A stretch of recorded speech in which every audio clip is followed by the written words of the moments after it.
syaitan inna syaitana lakum aduwwun mubin.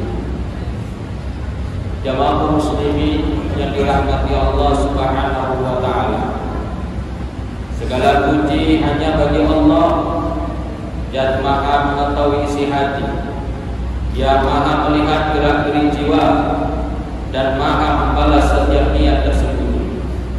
Ialah Allah yang jika dicintai dunia menjadi lemah, dan jika dilupakan amal menjadi kosong tak bermakna. Kita hadir hari ini adalah hamba-hamba Allah yang disuruh untuk berwajib bersyukur kepada Allah. Kita hari ini hadir dikarenakan campur tangan Allah. Tangan kita mudah untuk melangkahkan tempat ini. Kaki kita begitu ringan untuk bisa melangkah di tempat yang mulia. Ini semua adalah merupakan nikmat Allah yang harus dan wajib kita syukuri. Dan rasa syukur itu harus kita buktikan menjadi manusia yang bertakwa di hadapan Allah Subhanahu wa taala.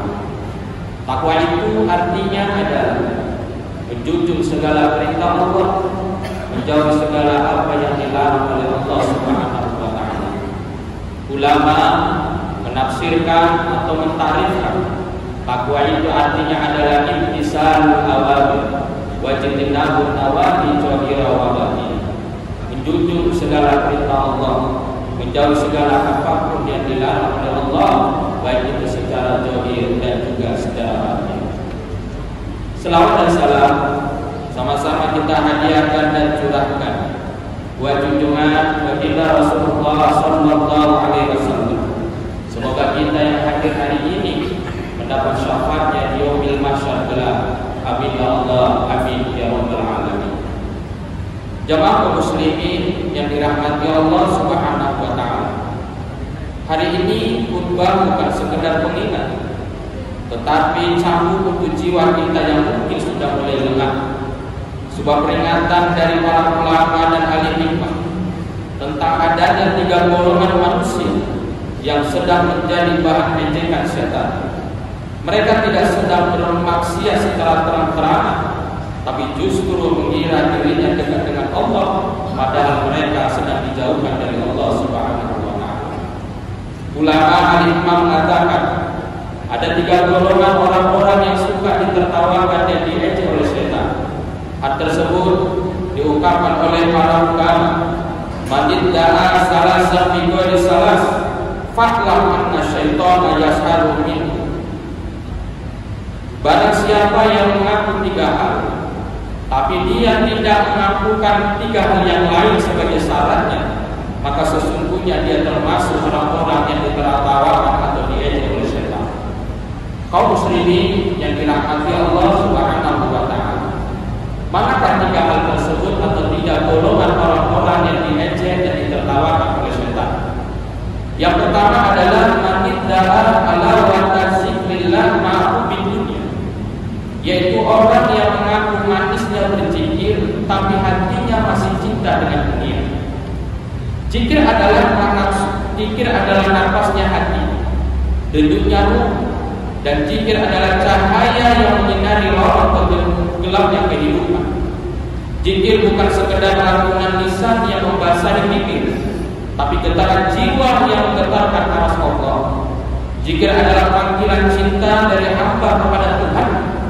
Ketika dunia riuh oleh budaya, ketika hati sesat oleh duka nestapa, zikir hadir sebagai kuasa abadi yang menyiram telinga iman.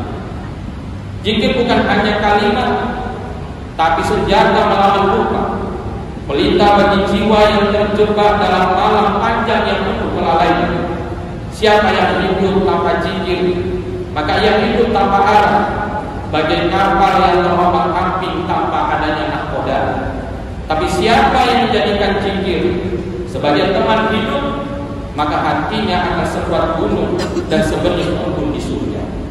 Kaum muslimin yang dirahmati Allah Subhanahu wa taala, zikir yang benar adalah api yang membakar kecintaannya pada dunia.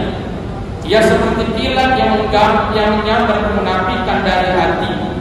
Ia seperti badai yang menerbangkan debu-debu syahwat dari jalan menuju Allah Subhanahu wa taala. Tapi jika kita berzikir lalu tetap memuja dunia, maka zikir ini hanya gema paru, suaranya naik ke langit, tapi hatinya terikat di bumi. Setan tak takut kepada zikir seperti ini jika kita sendiri tidak takut kepada menafikan hati kita sendiri. Jemaah yang dirahmati Allah Subhanahu wa taala, zikir seharusnya menjadikan dunia menjadi kecil dan Allah Maha segalanya dan Maha besar. Tapi jika setelah berzikir kita semakin tamak, semakin rakus, semakin gila jabatan, maka kita bukan sekedar berzikir, tapi kita sedang melakukan nyanyian kepalsuan dengan nada-nada kesucian. Zikir seperti inilah yang membuat setan tertawa dan mengejek kita. Maka kaum muslimin yang dirahmati Allah, zikir itu harus ikhlas. Zikir itu mengingat Allah. Tetapi ketika kita berzikir atau setelah berzikir tidak mengingat Allah, maka sesungguhnya di situ ada dosa-dosa yang perlu dihapuskan dan ada istighfar yang harus dikuatkan agar kiranya berzikir tersebut menembus hati kita. Yang kedua, siapakah orang-orang yang diejek dan ditertawakan setan? Ulama mengatakan manid da'a ila qawlihi min ghairi su'ti nafsi, yaitu orang-orang yang mengaku dicintai Allah tapi tak pernah melawan hawa nafsu. Cinta Allah atau dia mengatakan Allah ridho kepada diri. Apa itu ridho? Ridho Allah adalah mahkota cahaya yang menyelimuti jiwa, sinar abadi yang menerangi setiap sudut hati yang gelap. Ridho Allah bukan sekedar keridhaan biasa, tapi lautan rahmat yang tak bertepi, yang membanjiri jiwa hingga menghapus semua dahaga dan duka dengan dunia. Jangan buru-buru mengira diri kita dicintai atau diridai Allah, sementara kita masih memanjakan hawa nafsu siang dan malam. Allah ridho kepada orang-orang yang berperang melawan dirinya sendiri, gagah dalam mencari nafkah, dan menangis di malam hari saat banyak maksiat diperbuat. Tapi jika seseorang hidup santai, mengikuti apapun yang diinginkan hawa nafsunya, lalu ia mengatakan di dalam dirinya, aku yakin Allah sudah ridho kepadaku, ini bukan keyakinan, ini adalah ilusi ataupun ilusi. Setan pun berkata sambil tertawa, indah sekali kau merasa dicintai atau diridai Allah, padahal kau bahkan belum pernah melawan dirimu sendiri. Kaum muslimin yang dirahmati Allah Subhanahu wa taala, setiap ahli ibadah ingin dicintai Allah, tapi kadang ingin dicintai tapi tak tahu bagaimana caranya supaya Allah mencintai kita. Takkan mungkin cahaya Allah akan masuk pada hati yang penuh karat dosa. Takkan mungkin ada muncul hati yang bersinar sementara dosa tak terhapus. Imam Ibnu Athaillah mengatakan, kaifa yasmuhu bi qalbi suwal aqwan mutafi'atun fi mir'ati. Bagaimana hatimu akan percaya dengan iman dari Allah sementara dunia begitu terpancar dan tercermin dalam diri. Ini menandakan bahwa setiap ibadah atau ingat kepada Allah, jika masih ada kerak-kerak dosa yang masih belum kita tobati atau kita istighfar, maka sulit bagi kita untuk menemukan kelezatan dalam berzikir, untuk menemukan keridhaan dari Allah Subhanahu wa taala. Jika ada orang-orang yang mengaku dirinya dicintai atau diridai Allah, sementara dia begitu melampiaskan nafsunya, dia ahli ibadah tapi suka marah, dia rajin membaca Al-Quran tapi suka mencaci maki orang, maka sesungguhnya setan akan tertawa. Bagaimana mungkin ada orang yang suka membaca Al-Quran tapi suka mencaci maki saudaranya, maka setan pun akan tertawa dan mengejek dirinya. Kaum muslimin yang dirahmati Allah Subhanahu wa taala. Yang ketiga, siapa orang-orang yang diejek dan ditertawakan setan? Ulama mengatakan manidahal ikhlas ma'ahu bisanadil makhlukin, yaitu orang-orang yang mengaku dirinya telah berbuat ikhlas tetapi dia masih gila dengan pujian makhluk Allah Subhanahu wa taala. Jemaah kaum muslimin yang dirahmati Allah Subhanahu wa taala, ikhlas itu adalah mutiara yang langka. Ia adalah rahim amal yang sangat suci. Jika tidak ada ikhlas, maka amal itu seperti jasad tanpa adanya ruh. Namun berapa banyak orang mengaku ikhlas, tapi kecewa jika tidak dipuji, semangat saat dicaci dia disebut-sebut kejelekannya, itu justru dia sangat sedih. Ikhlas itu sunyi, ia hanya terlihat oleh Allah. Jika kita merasa amal berbesar jika tak dipuji manusia, maka sadarilah setan sedang mentertawakan kita sambil bergumam di dalam hati setan, hebat sekali engkau ikhlas, tapi tak bisa hidup tanpa ada sanjungan dari manusia. Jemaah yang dirahmati Allah Subhanahu wa Ta'ala, berhati-hatilah dengan sanjungan. Tidak semua sanjungan membuat kita semakin dekat dengan Allah. Berapa banyak yang ibadah, begitu dia disanjung lalu dia muncul simpatianya. Dan berapa banyak orang yang terkadang tidak disanjung atau dihina, justru dia semakin dekat dengan Allah Subhanahu wa Ta'ala. Maka kaum muslimin yang dirahmati Allah Subhanahu wa Ta'ala, sanjungan atau pujian itu seperti racun manis yang tersembunyi dalam hati, yang sekali disentuh bisa membuat jiwa kita terperangkap dalam jerat kesombongan. Pujian atau sanjungan adalah bayangan yang menari-nari di dinding hati, yang bisa menipu kita untuk percaya bahwa diri kita lebih mulia daripada yang sebenarnya. Berhati-hatilah dengan sanjungan dan pujian, karena keduanya bisa merusak ikhlas yang kita jalankan.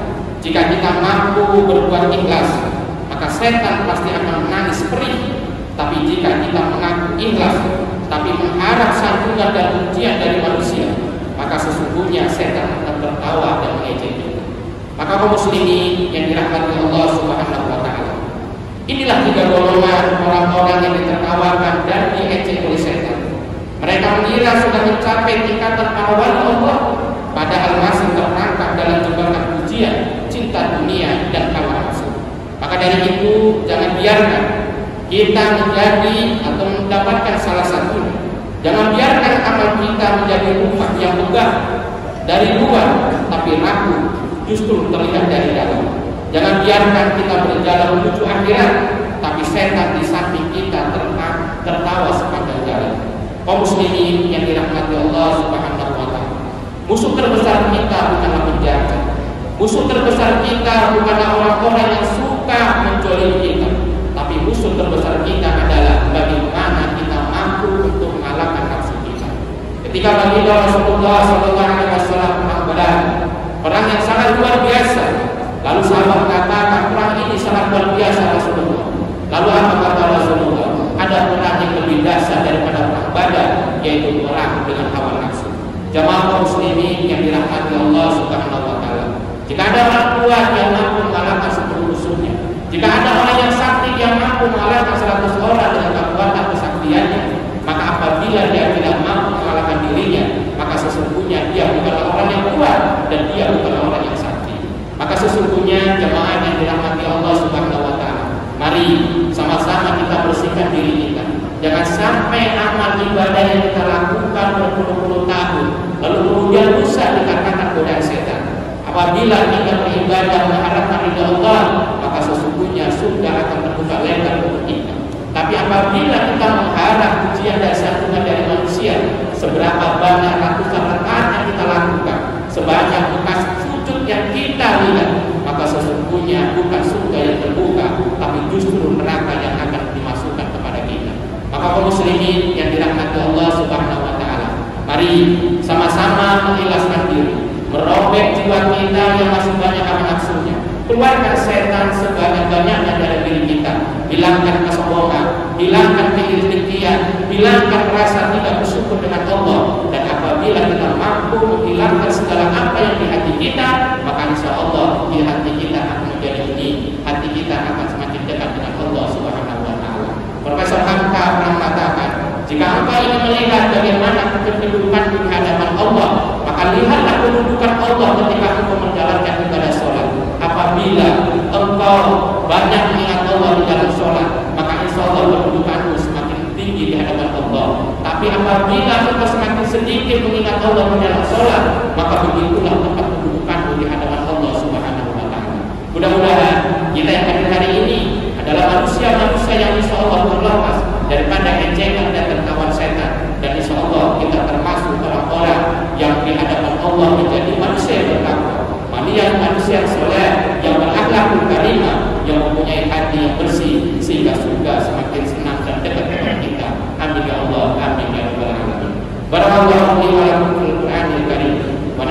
wa iyyakum bima fihi min al-ayati wa zikril hakim. Taqabbal minna wa minkum tilawatahu innahu samii'un 'aliim. Fastaghfir